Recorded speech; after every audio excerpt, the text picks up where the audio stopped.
Oak Hill presents an unabridged recording of Summer at Primrose Tower, written by Annie Robertson and read by Eilidh Beaton.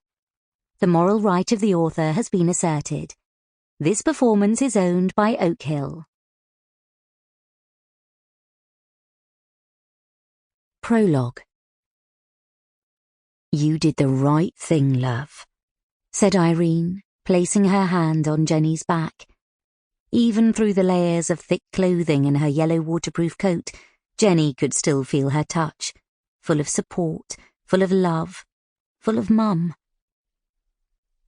"I hope so," said Jennie, her voice as brittle as the twigs that snapped under her wellies. She couldn't tell if she felt frail because of shock, or hurt, or confusion, or a combination of all three.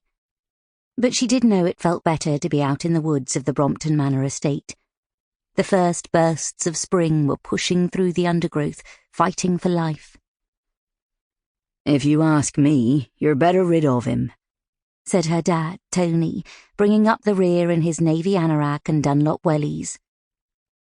"Thanks, Dad," she replied, her voice catching.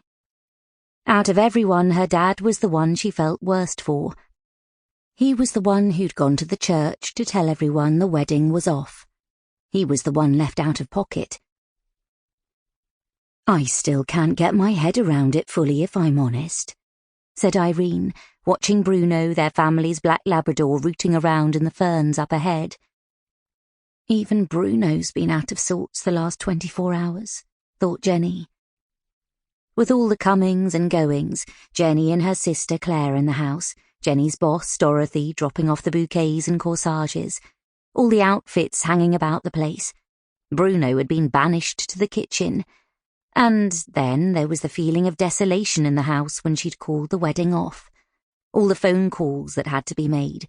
Everyone's heads full of thoughts, but barely anyone saying a word.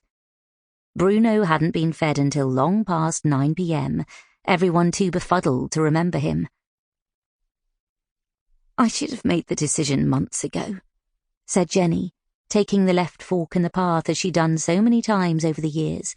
Family outings on Christmas Day to walk off lunch, leisurely New Year's strolls while making resolutions with Claire, Easter egg hunts arranged by the family who owned the estate, summer fetes and Halloween ghost trails. She knew the estate as well as her parents' back garden. It was like an old family friend who she knew would always be there for her, in good times and bad. Sample complete. Ready to continue?